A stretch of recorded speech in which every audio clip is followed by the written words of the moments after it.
It's great to see a snare drum here at the Valuation Day. I've played drums all my life. Ah. I'm a big fan of drumming, yeah. Now, tell me a little bit about its history and how did you come by this Ludwig snare drum? Around about 1986, I was playing in a skiffle band, 85, 86. Yeah. And we just wanted a snare. We'd been using the washboard and we just wanted to broaden the type of music we were playing, so we bought a snare. And I went into a second-hand shop. I said, how much you want for it? He said, 35 quid. Did you know what you got? No at idea. That stage? It was something to bang. You just something to bang, something to hit down the pub, basically, and just sort of play away. Well, what you've actually bought is something quite rare, and it does come under the vintage and rare category of musical instruments. It is one of the pioneering Ludwig snare drums.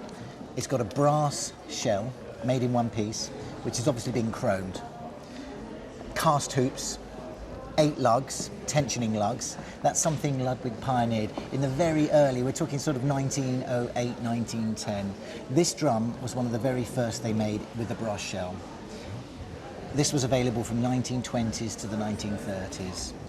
After that, it was superseded by the Ludwig 400, which was a very popular snare drum. Again, 14 inches by a 5-inch depth, so it's called a 14 by 5. John Bonham with Led Zeppelin used one of these for drummer Ian Pace in Deep Purple. In fact, every rock band you can think of used a Ludwig Super Sensitive or the Ludwig 400.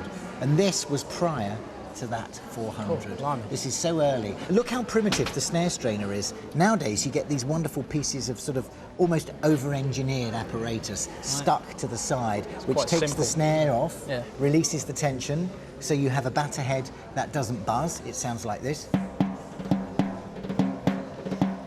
Put the snare tension on, and all of a sudden you have that crisp snare sound, which is...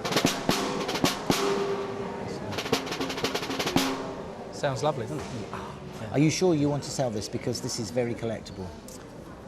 I need it to go to a good owner because I don't play it anymore, and I'd like someone to benefit from it. What would you put the money towards? More percussion instruments, or...?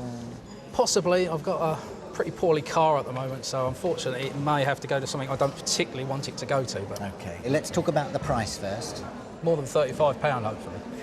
How about we stick a nought on the end? £350. That'd be good. I'd like to put it into auction with a value of £300 to £400. That'd be great. With a reserve, with a bit of discretion at the 300, if that's okay. That'd be fine. Okay, now I am feeling nervous because it's my turn to be the expert. Can you remember that wonderful Ludwig snare drum, the one I valued earlier? Well, it's just about to go onto the hammer. I've been joined by Lee, who used to own this, hopefully. Yes. Used to own it. See, I'm feeling positive. Yes. I still believe it's worth £300 and all the rest. Yeah, question is, will it sell here today in a fine art auction room? Lot number 409 is the Ludwig snare drum with the chromium plated body. Lot 409. Who'll start me at £200? Lot 409, £200 for the drum.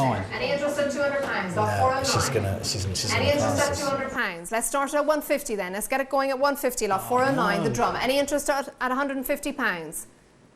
Any bid? At 150? No bid? No. No bid, I'm afraid. We'll have to pass it. Lot number 410 for the collection. At the end of the day, I didn't actually bring it down to sell it. I brought it down for evaluation. I talked you into getting it on TV. I'm not disappointed at all.